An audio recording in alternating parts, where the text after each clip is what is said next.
Welcome to New Mexico Restaurants Now, where we get you the inside scoop on the food scene across New Mexico. This episode is brought to you by NMRA's Chef Table sponsors. These businesses provide the most generous level of support to help keep our restaurants protected, informed, and successful. Thank you to Benny Keith Foods, the Food Industry Self-Insurance Fund, Heartland Payment Systems, Shamrock Foods, Cisco New Mexico, and U.S. Foods. We wouldn't be here without you. I'm Carol White, CEO of the New Mexico Restaurant Association, and our guest today is Mark Kiffin, chef and owner of the Compound restaurant in Santa Fe. Mark is this year's winner of the New Mexico Restaurant Association's Chef of the Year Award.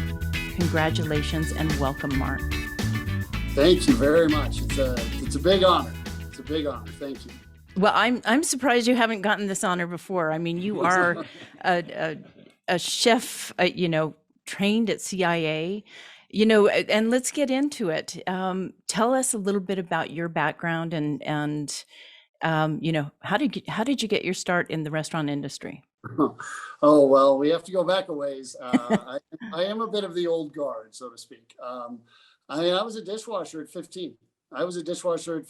And my family was in the travel industry, and my parents traveled all over the world, and they were always talking about where they've been and foods and things like that. But my mom wasn't a great cook. So even though they traveled all over the world and talked about all these things, I got the same thing every night. It was kind of boring to me. But I went through high school and was going to go on to just, basically floating along towards business or whatever. And I saw a catalog in the local library when I used to go to the library. And it was a catalog for the Culinary Institute of America. And I just sat there and stared at it like this sounded so different and so interesting that it would, it would give me a place. And I applied and didn't really tell my parents. My older sister, I kind of told her, and all I thought of was, this is going to happen. And it did. And then I had to figure out how to pay for it and everything else. But I went and I was 19. And it was a long time ago. But that was 1980. And that was really when food scenes in America were changing in some way. And then I went on through my career and did a lot of hotels and some large projects and opened some lovely things and really kind of went through that process of opening and running large properties. And then one day when I was in a hotel in a very large kitchen, the chef that I was just under, I was the executive sous chef in the Arizona Biltmore, and he gave me the phone and said, Mark Miller's on the phone. And he just wrote a cookbook and he's looking for a new chef. And he goes, I think you can do it. And I knew who he was. And this is when Alice Waters and Wolfgang Puck, this was when it was really starting to emerge. And it was the fall of 1990. And here came everything then on the internet and everything. I flew out and I cooked for Mark and it went well. And for 8 years we were together and we did a lot of great work. I mean, it was definitely one of the best career moves and also one of the best jobs I've really had, where I really felt doing a different kind of food and learning a lot along the way and meeting all of these amazing American chefs when everybody was writing cookbooks and opening more restaurants. So we did a lot of work. We went all over the world and doing some really interesting things. But as always, certain things kind of run its course, and I was trying to figure out what's next. And then I went on to help Stephen Starr in Philadelphia, and then I helped Stephen Piles in Dallas, and then opened Las Vegas because I had owned the Coyote Cafe in Las Vegas. So I had done that and had that experience. And that was when Vegas was so different from 8 years earlier when we opened the MGM Grand, when Vegas was exploding. And there was, we were the first 3 original, American chefs with Wolfgang and Emerald and us, and then it just exploded. And then when I went back with Steven, there were 85. There was everybody, and they all had restaurants and stuff. But then got done with that and wanted to come back to New Mexico as where I was known. It was kind of like my path, because that's where I knew all these wonderful chefs and was around them. And so the Compound came up, and I had a partner originally for the first 2 years. That was a gentleman that worked. I worked with him at Coyote, and he went on his own way. And ever since then, I've, taken the reins, by myself. And we've had a lot of success. And I cannot have this award or cannot thank anybody more than my staff at the restaurant. My kitchen staff is amazingly strong, and they've been with me. I have a number of tenured employees. I have a number of employees, 10, 12, 14, 17 years with me, front and back of the house. And again, it's all about the staff, because to me, they are, I can go in and motivate them, but we have to do it together. And the best president has the best advisors, and the best chefs have the best teams. And that is why this reward cannot happen without the compound staff from all sides, and the support I get from my wife, and the support I get from management that I have, and I think we're enjoying it more Oh, good. after COVID, which is really it's something to say, because we were in a strong position before all the closures and all the problems, so we came through it very well. And we also have, now you're forced to go outside dining, and I have 3 patios. Yeah. I had 34 tables. Most people don't have 34 seats, so God bless all of them throughout the country who work so hard to build structures and places, and they still have them. New York and Philadelphia, they are rolling. Because they're still outside. Los Angeles, they're still outside. Where New Mexico, we're really kind of hoping, not saying it's over, but hoping that, we feel very strong. We're not going to be closed anymore. We're not going to have any more restrictions. I mean, the mask is the mask, we don't even think about that anymore. Right. But it really, it makes you feel like you are now,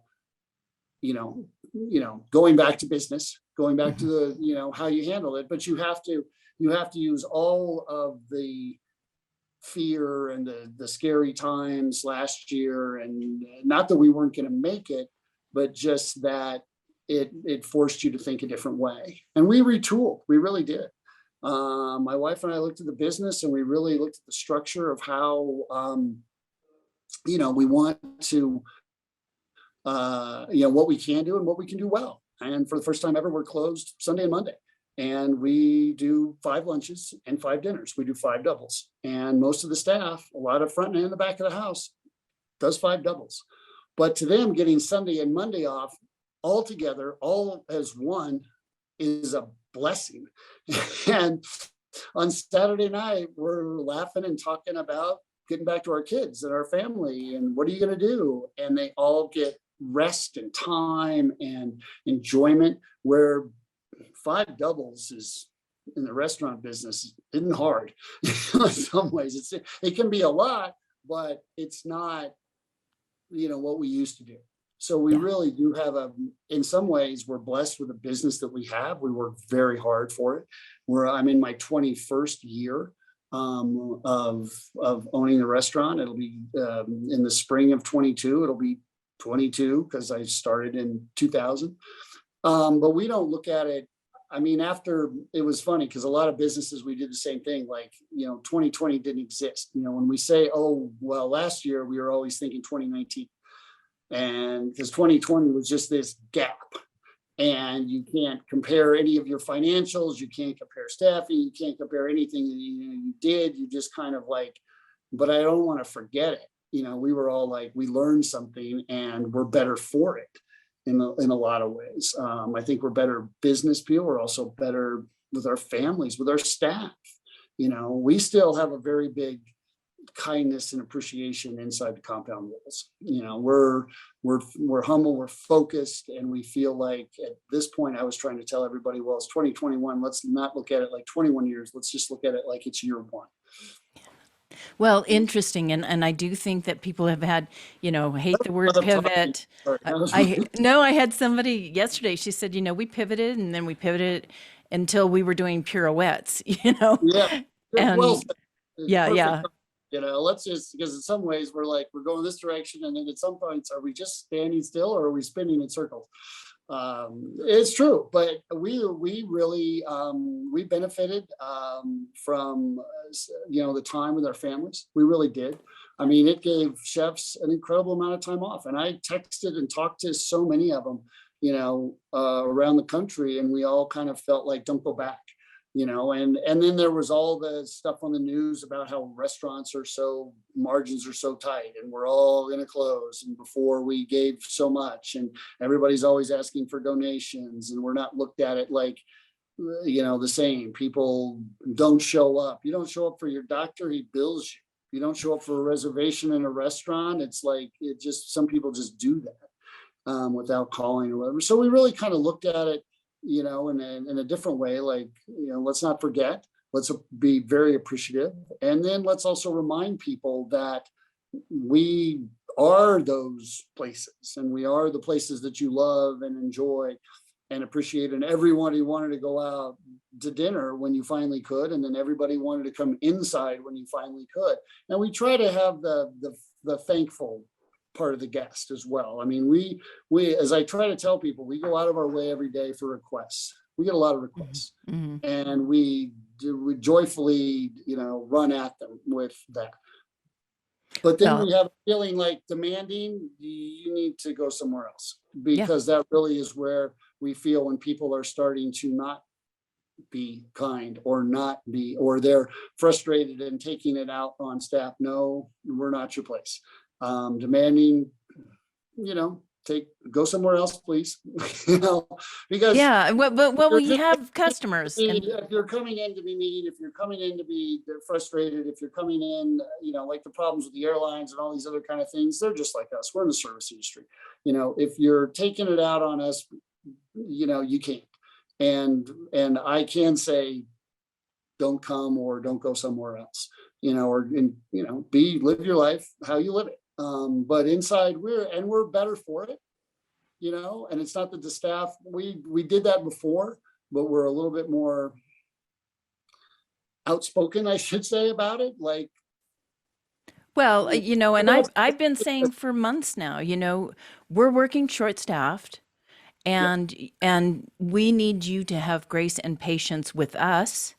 We'll have the same with you, but just know that, you're not going to get maybe a pre-pandemic experience, but you'll get a great experience. So just relax into it and have fun with it, because, complaining isn't going to help. Well said. And again, you've, on your websites and the things that you send out on the emails and stuff, you have great structure about us. About whether New Mexican Restaurant Association really does, is a good voice, and it is a good voice of explaining some things. Now, is all the guests going to see that? No, but if more restaurants kind of take, I don't want to say my approach, but if they take the approach where we're really working hard, and thank you very much, and we appreciate it, and we need you, and at the same time, not to make excuses, but I mean, we're all in a staffing crunch. There isn't anyone anywhere, and I've started to travel a little bit domestically, and you see and hear the same things. I mean, and this is from cities of 7 million, Phoenix and Dallas and Chicago, and they're like, we don't have staff. And you see it on the airlines. They're not canceling flights on American because they want to. They're not canceling Southwest things because they're just bored with their vision of their company. No, they don't have people to physically do what's necessary to do it all. So, and we're in the same way. It's a reverse for me. I have an amazing team. I have one of the, probably, if not the strongest, one of the strongest long-term teams of restaurants in New Mexico. I don't have culinary management right now. During the pandemic and a shortly time beforehand, some very long-term chefs of mine, chefs and sous chefs, went on to other things. And one of them went in a totally different business, a totally different field. And again, why? Because he's got a young son and a new wife, wants to go home at night and have weekends and holidays. I get it. And so basically over the last about year and a half, and through the pandemic, it made sense because I'm the only one. I'm basically walking in the door to make sure everything is secure when the restaurant is shut down. So I have not come back with a full chef's team, and I'm looking and I'm excited for the next, people to join us long term and join the compound long term vision. But I'm looking around the country and other chefs that I know. I mean, I know very high up national chefs that have management and no hourly. And this is in a town of 7 million, 10 million people, and I'm in a town of 75,000. And I'm like, wow, you have a whole different pool to pull from, and you can't find them. It's like the wow factor. Like you in some ways, where did everybody's, same thing, where did they all go and stuff? Well, they also retooled their lives. And it's not like they're home on the couch trying to get unemployment or all those excuses that everybody had before. They're literally had to feed their families. And during this whole process, they went to something else and they stuck with it. And you know what? Every industry is seeing it. So, well, you've got to bless them. You've got to do what you have to do for yourself. absolutely. Bless them, let them go. And then, we'll get back to it, and folks will see the industry again. And especially because people are doing what you're doing. They're closing down some days and thinking, you know what, maybe that's just a better choice for me. Scheduling is always easier. When I was in the restaurant business, we closed on Mondays. And oh my God, you could give people Sunday, Monday, you could give them Monday, Tuesday. It was, a blessing, really. And then we Right. opened on Mondays, and dang it, all of that went away. Scheduling was all of a sudden a real problem again. But I Well, want to, I'm sorry, go ahead. I have staff well, that feel the same way. They look yeah. back and they also, wait a minute, the compound never closed Sunday and Monday when I worked there and stuff. And I'm like, I know, come back. Exactly. It's really fun now. So, That's good. That's so yeah, good to hear, I because do. I do think that the industry was ready for that reset, especially for the owners as well as the people that Agree, work in our restaurants. agree. And I have to say, and I say this all the time, that restaurants are the last bastion of service, and the service at your restaurant is just impeccable. The people that you hire are wonderful, but also I know you train them. I know you train them really well. They know the food, they know the wine. It's that restaurant in New Mexico. And like I told you before, I've followed your career from the time you were with Mark Miller. Mhm. And so now I want to get into the food, because your food is just absolutely, you know, there is no there's no one else doing the food that you're doing, and you call it new American cuisine. Let's talk about your food for a moment. Sure. Well, we've stayed on the original plan that I wrote when I bought the restaurant, and I said I was going to be true to the season. So that means and we're blessed being in New Mexico, and we really feel we have 4 seasons. I mean, and I've lived in California and Arizona and Las Vegas, and there's not hot and hot, and they have spring in February, but we really stay true to the season. On every 90 days we go to the next, and we're in fall. And this in 2021, and when you do 4 cycles a year, and you've been open for now 21 years, this is my 85th cycle. If you do the math, this is my 85th menu change. This is my 85th season. And that in itself speaks volumes, and it speaks for the joy of food and the passion of the craft. And because we want, a lot of people have 85 dishes would seem massive, and that's a full cookbook, or that's somebody's where we do 85 seasons. So we're in fall, and we love fall because there's so many great flavors, and there's a fair amount of local things where you still get local produce of apples and pears and cider and things like that. But they all have to be unique, and there's some favorites that people have after 85 changes. People remember, because we have many employees that are guests that have been coming to us for the longer than I've owned it, but at the same time for decades. And they all have certain favorites, but the food is what's important at the compound. I mean, it is a chef-driven concept, and it is a focus of the ingredient-based food that we have. We are, I think, and I don't want to say this, tenuously or difficult, but to me, farm to table is started to be a tagline. There's no other way I can say it. That's how, and the way I was trained, and especially around Mark Miller and Alice Waters and things like that, you get great ingredients and you need to do less to them. And the creativity comes from the style and, anthropology of what, countries, what foods, what areas that you're trying. Oh, it's Italian. Well, it's a big space. So, what part of Italy or France or, America are you really kind of, going for? So we pull from a lot of that. I mean, Santa Fe is obviously, it was founded, the Spaniards, and has a very kind of a European based. And then obviously when I did the food at Coyote and more Mexican and Hispanic style, but the compound is really a focus of the ingredient.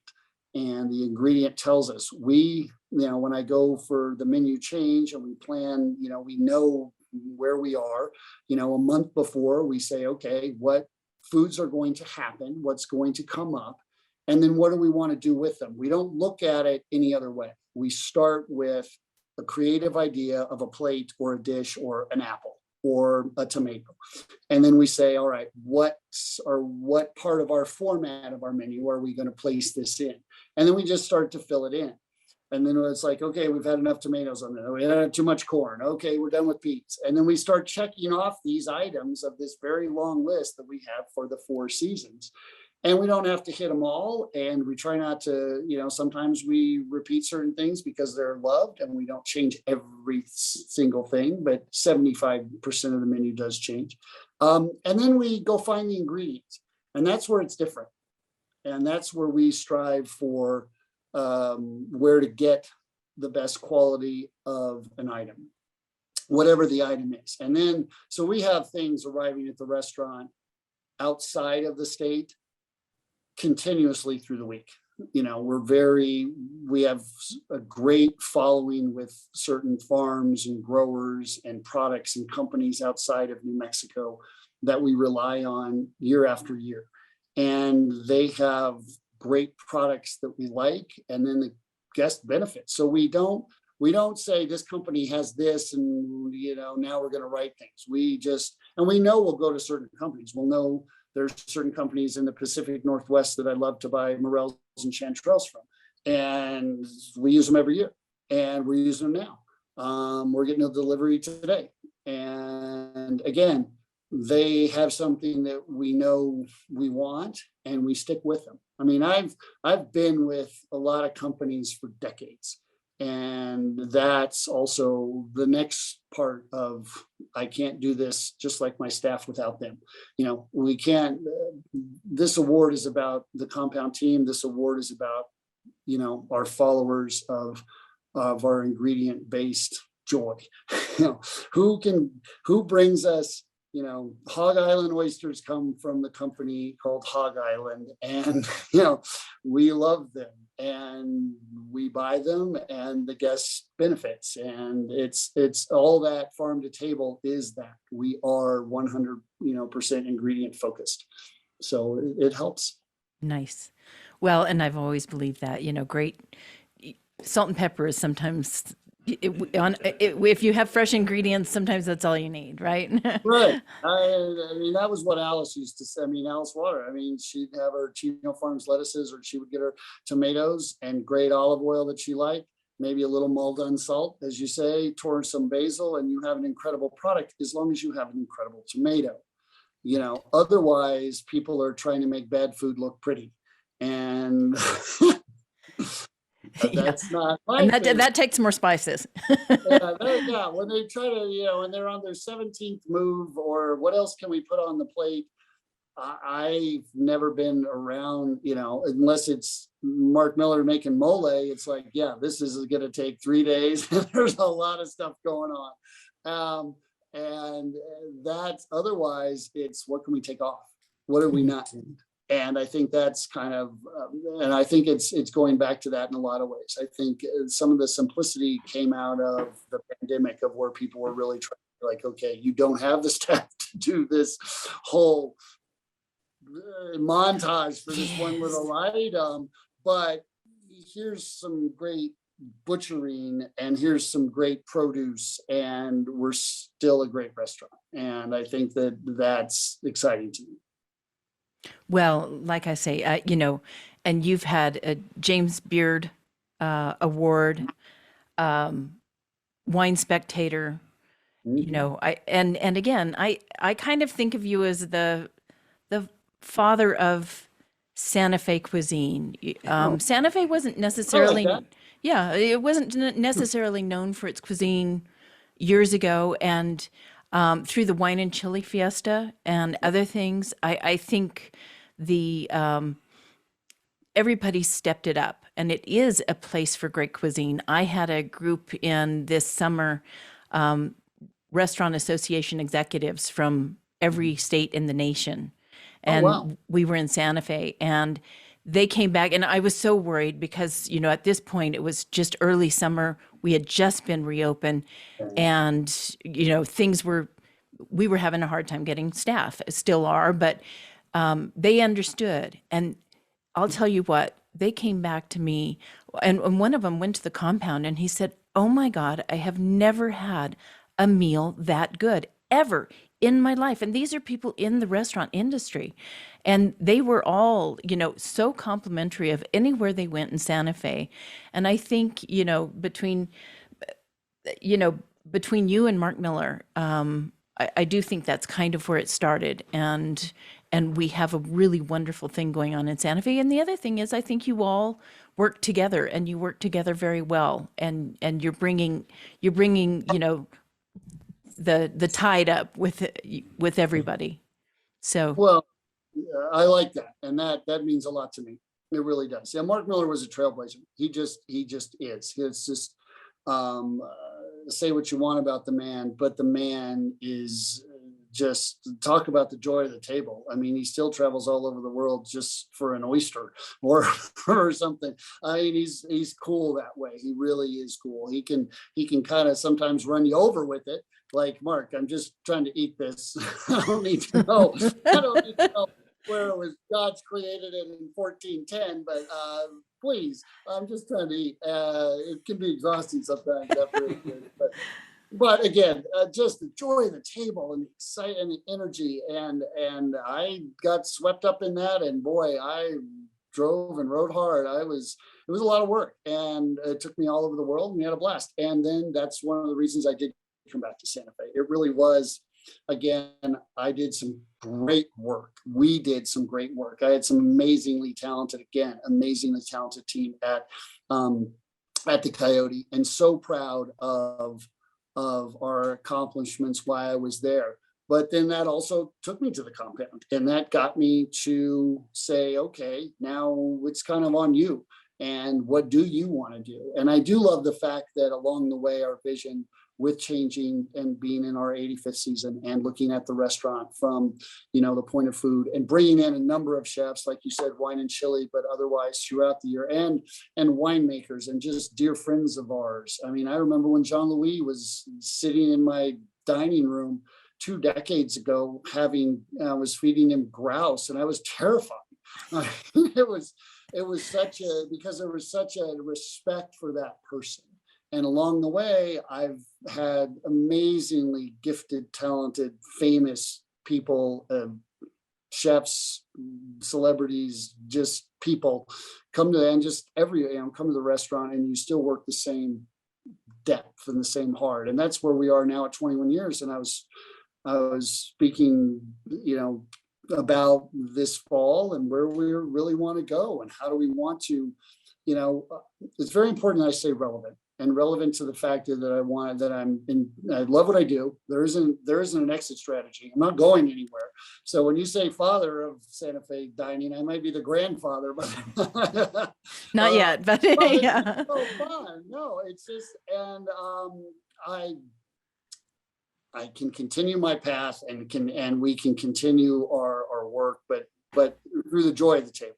It really is the excitement of, all right, and what are people, and especially after the world changed. And again, the world changed after 9/11, the world changed after 2020. And, for different reasons, it can be great or sad or tragic, and people didn't survive business-wise and health-wise, and that's horrific. And yet those of us who did, we are still like, all right, like now what? And what is still not just phoning it in and not just going through another process. It really is. It's like, and we have fun with our guests and we have fun with our staff. I mean, I think our staff right now has a better camaraderie and a better appreciation of working and taking care of their family and knowing that where Compound is rock solid and they're safe and they're safe in the restaurant, and this is when they stay safe at home. We're really appreciative, and we're respectful, but it is excitement that we still want to keep going with the food and keep going with what are other people doing. I don't always look at things not trend wise, because I think they say style is forever and fashion is a trend. So I think that food can be the same way, where people try to come up with a lot of different things. And I know we still have a focus: foods, ingredients, what's next, what's a really good apple, what are we going to do with it, it's more fun thinking that way than trying to turn something into soft, like how to foam it or yeah, smoke it or turn it on and all this stuff. And after a while, you're just like, okay, well, I'm still hungry. So, right. I mean, we like the classics, and we say that about the Compound. The Compound is classical technique and classical ideas, and they're classics for a reason, because I was taught that at the culinary. It was, all of the great chefs and the original Michelin starred people and stuff like that were very, focused in that way, and it doesn't go out of style. And it's what I love about it. You know what? We're past our time, but I want to make sure everybody knows how to get a hold of the Compound. If they want reservations, how should they make reservations? We have our website, obviously, compoundrestaurant.com, but I employ also a new reservationist, and she's there every morning from 9 to 3. Our hostesses do answer the phone during service, but we try our best to have everybody contacted. And that is Monday through Friday. We have the joy of our restaurant is we have so many locals who come back year after year and decade after decade, but we have space, and we work hard on, we have open tables. So there's different formats from the website that they can make open table reservations. And sometimes, especially during the holidays, our things sell out ahead of time. And we were taking restaurant reservations in 2 different formats, with lunch and obviously dinner, which helps and gives people time. But it's also your understanding of what you said, which is when they come in, they're understanding. Some people like to eat early and they have time, and then some people like to eat late. So we really do it almost like in 2 seatings at dinner. And lunch is still very, very popular. It's wonderful to have, and our wine program is throughout all those times. Our bar, which fills up every night, is still a cool, fun place to be. So we're really excited. We're going into the holidays, which is what the Compound does really, really well. We have classic Thanksgiving, and we have, Christmas Eve on Canyon Road, and obviously New Year's Eve, kind of like Valentine's. It's everybody, wants to, New Year's Eve is still a popular thing in the restaurant business. So we're going to keep Sunday and Monday closed for now. And we'll get into next year, and we'll see how that rolls out. But as far as now, we're really enjoying being full and Tuesday through Saturday, but walk-ins are taken joyfully, and we work hard for families and make sure that people with the dietary restrictions are really listened to and helped as much as they can. I mean, we can't serve things we don't have, but within as I like to say, if you see things in our seasonal menu that you're excited about or that you like to eat, let's figure out a way that maybe through your health or your diet that we can serve them for you. Nice. But I cannot create things that we don't have, and especially some things now. Everybody, there's something usually every day, whether it's a food, a liquor, or a wine, or sometimes a person that they were here yesterday and today they're not available, and then maybe tomorrow they'll be back, or we don't have them now and we're not sure when they're going to come back. And it's not because I tell some of our guests, it's like, well, what happened to this? It's like, well, it's not because I'm not buying it. It's because for some reason, like toilet paper last year, why did that it's happen? gone? Yeah. Why was that all of a sudden gone? Or why were these cleaning products gone? Or why was something in your grocery store gone and it was always there? I don't know. I look forward to it coming back, but it's not because well, and that's it. Sometimes we just don't know. We don't have an idea of. We know we can't get it, but we don't know why. Now, so we're trying to figure out what is going to be next. But it is usually something, but we try to work around. But just like our staff, our guests have been with us and supportive, and there's so many that we love seeing every day, and knowing that they're happier and healthier makes it, that we're a part of it, and that really is, we still have a great time with our guests and enjoy the table. It makes a lot. It helps us every day. We get excited when they come in, and they're excited. Very nice. Well, I just want to say congratulations one more time, Chef of the Year. Wow. Fun, right? It is fun, and it's an honor, and I love it. Like you said, I mean, after all these years and getting awards, with there's a lot of young talent out there, and I'm so excited for them, and I love seeing them, and I still dine out as often as I can to see, but to be respectful and to just be like, wow, how are you doing, and how have you been, and let me, feed me. Nobody loves to go out and eat. Nobody loves to go out and eat more than yourself. That's true. Well, you were there putting food in front of you. You're excited. You're excited to cook and to give it to someone, and you're also excited to receive it. So it's an amazing life. It's not just a job. It's how we live our lives. Wonderful. Well, I want to thank you so much for your time, and I want to thank our generous sponsors, U.S. Foods, Cisco, New Mexico, Shamrock Foods, Heartland Payment Systems, the Food Industry Self-Insurance Fund, and Benny Keith Foods for their annual sponsorship of NMRA and its programs. Visit nmrestaurants.org to learn more about our chef table sponsors and the association. Thanks for tuning in to New Mexico Restaurants Now. You can watch this and other episodes on the New Mexico Restaurants Now YouTube channel, and you can subscribe to the audio podcast at Apple Podcasts, Spotify, and Amazon Music. Thanks so much, Mark. Oh, my pleasure. Thank you.